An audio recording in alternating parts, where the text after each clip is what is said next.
Hello দর্শক, আসসালামু আলাইকুম। আমি Selina Rahman. Welcome back to my channel. আশা করি আপনারা সবাই ভালো আছেন। কোরবানি ঈদকে সামনে রেখে আমার আজকের ভিডিও।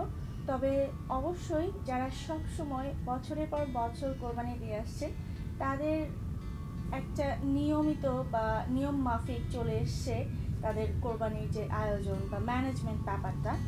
বাট আজকের এই ভিডিও আমার বিশ্বাস যে তাদেরকে হেল্প করবে যারা এইবার প্রথম কোরবানি দিচ্ছেন, বা স্পেশালি যাদের নতুন সংসার শুরু হয়েছে বা যারা এইবার প্রথম শ্বশুরবাড়ি গিয়েছেন, তাদের উপরে দায়িত্ব পড়েছে। হোপফুলি তাদের আজকের এই ভিডিও থেকে কিছুটা হলেও হেল্প হবে, বিশেষ করে যারা নতুন এবং যারা দেশের বাইরে এই প্রথমবার কোরবানি দিচ্ছেন।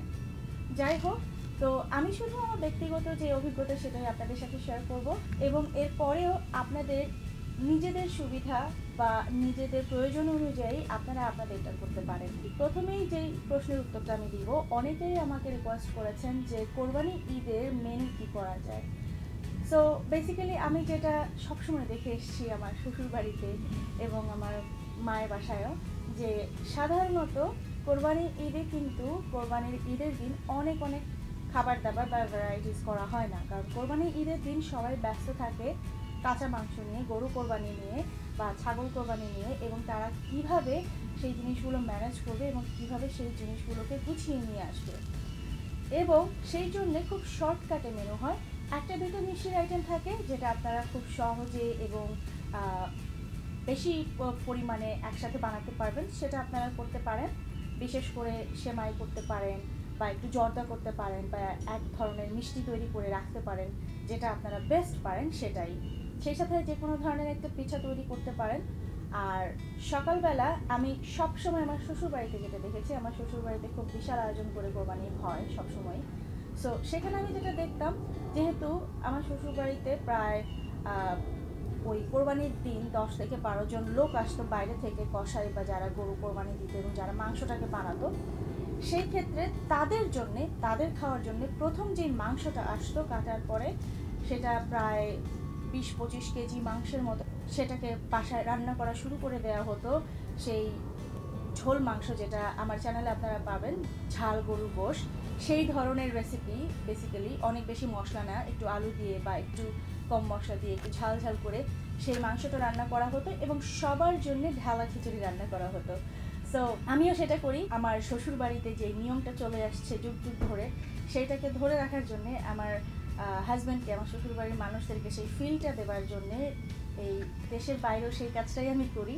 বেসিক্যালি ঈদের দিন, কোরবানি ঈদের দিন আমি ঢালা খিচুড়ি রান্না করি, আর যারা ঢালা খিচুড়ি খায় না তাদের জন্য একটু ভুনা খিচুড়ি রান্না করি, এবং বড় পরিসরে গরুর মাংস রান্না করি, আর কিছু চিকেন রান্না করি।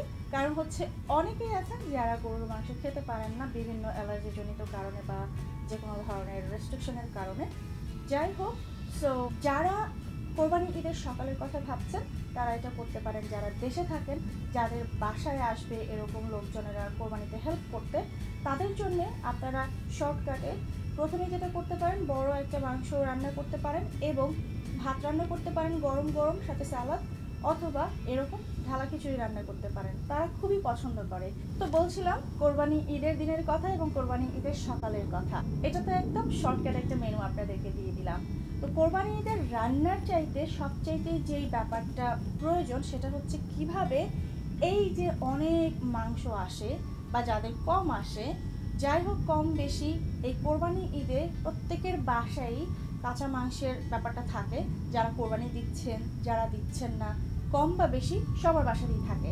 তো যারা প্রথমবার কোরবানি দিচ্ছেন, তাদের ক্ষেত্রে কিভাবে আপনারা ম্যানেজ করতে পারবেন বা কিভাবে কি করা যায়।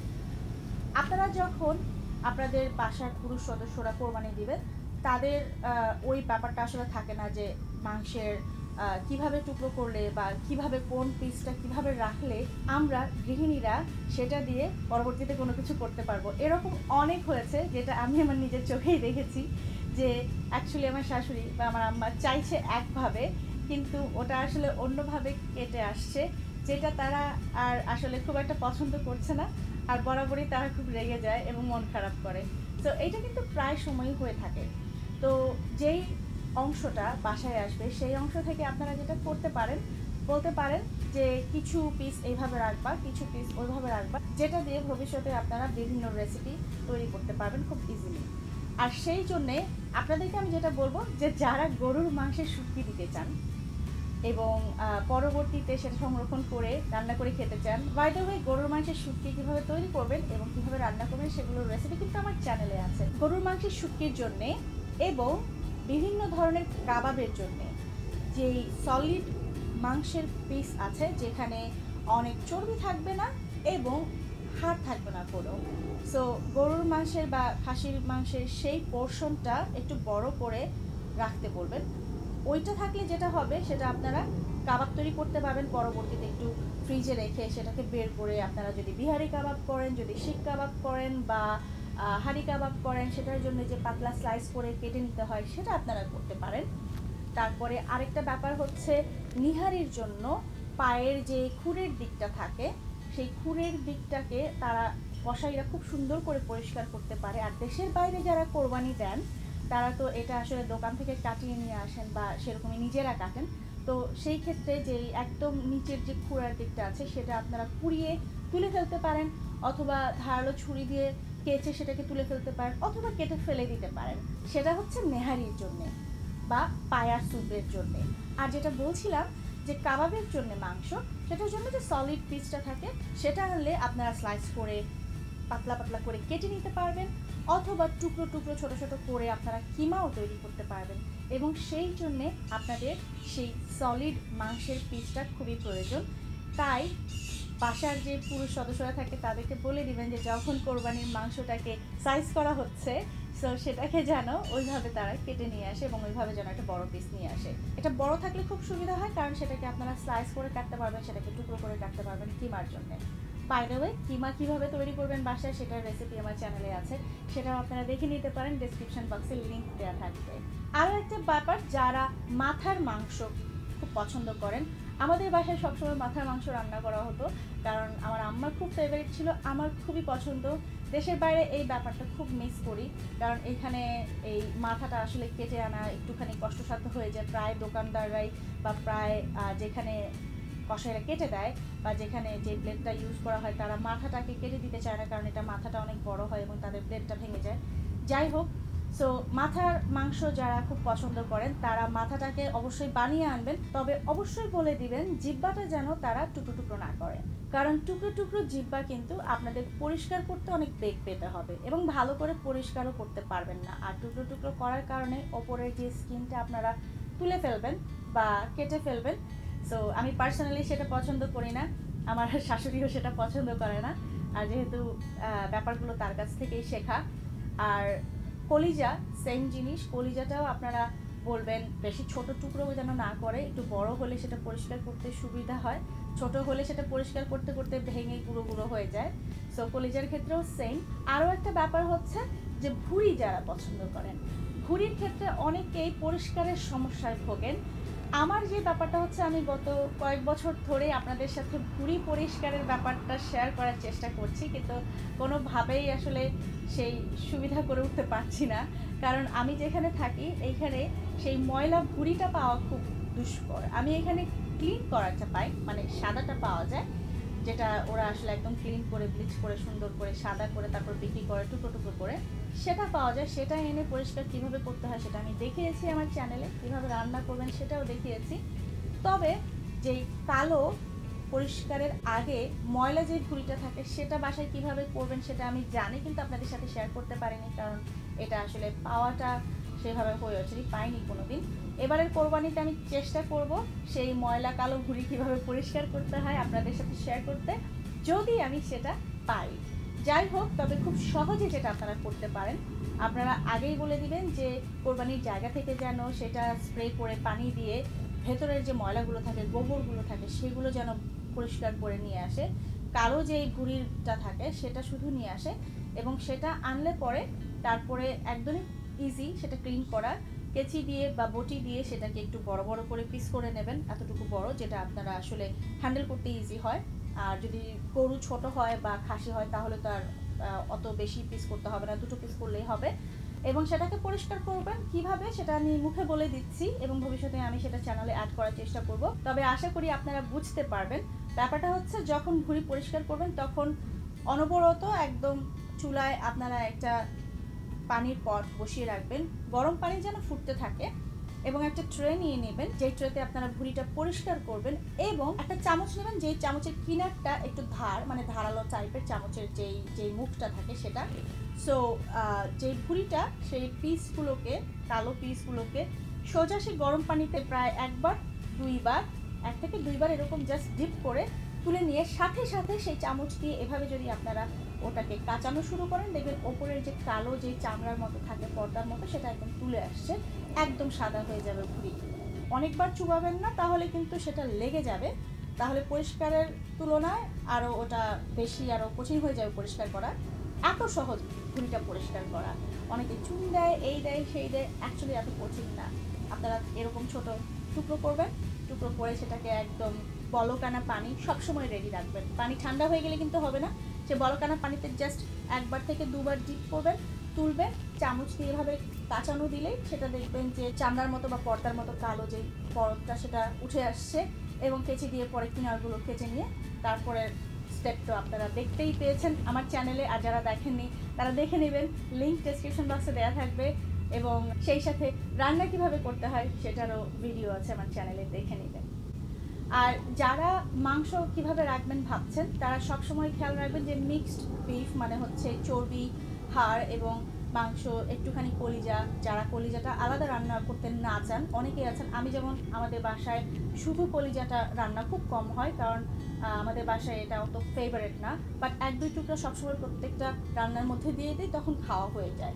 সেই ক্ষেত্রে আপনারা সেটা করতে পারেন যে যারা কলিজাটা খুব বেশি পছন্দ না করেন, অনেক বেশি ফেভারিট না, তারা প্রতিবার যখন মাংস রান্না করবেন তার সাথে 2-4 টুকরো দিয়ে দিতে পারেন, এবং সেগুলো খাওয়া হয়ে যাবে। আর আপনারা যেই ব্যাগগুলো করবেন, যেই পুটলিগুলো করবেন ফ্রিজে রাখার জন্যে, সেটা আপনারা ছোট ছোট করবেন, প্রায় 1 কেজি, 1 কেজির থেকে বেশি না করাই ভালো। যাদের বড় ফ্যামিলি তাদের জন্যও বলছি, যাদের ছোট ফ্যামিলি তাদের জন্যও বলছি। কারণ অনেক সময় হয় কি যে অল্প একটু রান্না করার প্রয়োজন হয়, সেক্ষেত্রে একটা প্যাকেট বের করলেই রান্না করা যায়। আর যখন আপনাদের বেশি প্রয়োজন হবে তখন তো আপনারা মাল্টিপল প্যাকেট বের করতে পারবেন। যে ইনফরমেশনগুলো আমি আপনাদের সাথে শেয়ার করছি, এই ইনফরমেশনগুলো কিন্তু যুগ যুগ ধরে আমাদের মা খালারা বা আমার শাশুড়ি বা এই ধরনের মুরব্বী যারা আছেন তারা প্রতিনিয়ত বাসায় প্র্যাকটিস করে আসছেন। আমি আজকের এই ভিডিও থেকে আশা করছি যারা একদমই নতুন এবং যারা প্রথমবার দিচ্ছেন এবং যারা একটু কনফিউজড, তাদের হেল্প হবে। সো আশা করি আজকের ভিডিও থেকে আপনাদের সামান্যতম হলেও একটু হেল্প হবে। আর যেটা বলছিলাম, কোরবানি ঈদে আসলে সবাই ব্যস্ত থাকে কোরবানি নিয়ে, তাই খাওয়া দাওয়ায় মনোযোগী না হয়ে যেই কোরবানির যেই ম্যানেজমেন্টটা সেটাতে আপনারা সময় দিন। আর কোরবানি ঈদে যখনই যে কারো বাসায় যায়, তাদের সবারই একটা এক্সপেকটেশন থাকে যে কোরবানির মাংস খাবো। সো কোরবানির মাংসের আইটেমই আপনারা করতে পারেন। যেমনটি বললাম, সকালবেলায় খিচুড়ি বা সাথে ভাত দিয়ে ওইভাবে আপনারা শুরু করতে পারেন, এবং দুপুরটাও কোনো মতে কাটিয়ে দিয়ে রাতের বেলায়, বেসিক্যালি দুপুরের মধ্যে যখন আপনারা সব কিছু ম্যানেজ করে ফেলবেন, ক্লিন করে ফেলবেন, তারপরে রাতের বেলায় আপনারা যেটা করতে পারেন সেটা হচ্ছে রেজালা করতে পারেন, কাটা মশলায় মাংস করতে পারেন, বা কোরমা করতে পারেন।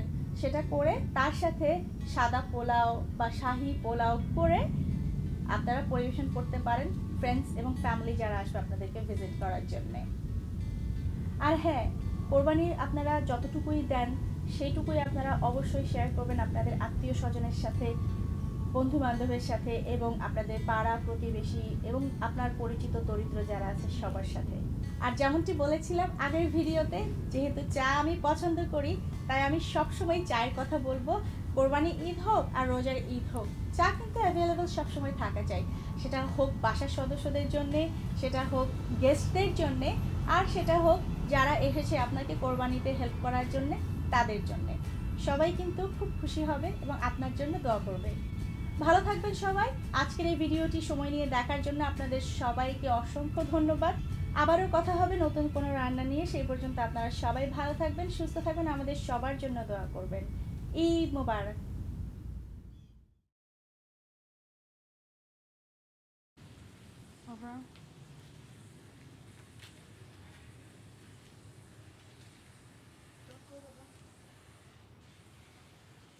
হ্যালো দর্শক। আসসালামু আলাইকুম, আমি Selina Rahman. Welcome back to my channel.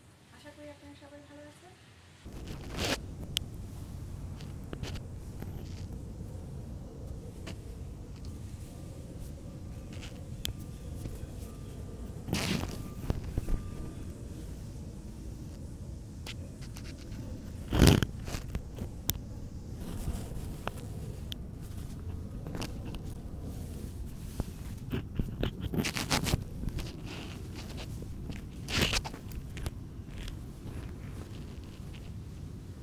এবং আপনাদেরকে অনেক দোয়া করবেন। বাই দ্য ওয়ে, গরুর মাংসের শুটকি কীভাবে তৈরি করবেন এবং কীভাবে রান্না করবেন সেগুলোর রেসিপি কিন্তু আমার চ্যানেলে আছে, লিঙ্ক ডেসক্রিপশন বক্সে আমি দিয়ে দিব। যদিও আমি অ্যাকচুয়ালি আমার বাসার পেছনে ব্যাকইয়ার্ডে, সো এখানে আপনারা অনেক নয়েজ শুনতে পাবেন, তাই আগেই ক্ষমা চেয়ে নিচ্ছি যদি শব্দের কোনো সমস্যা হয় আপনাদের বুঝতে। ঈদ মোবারক।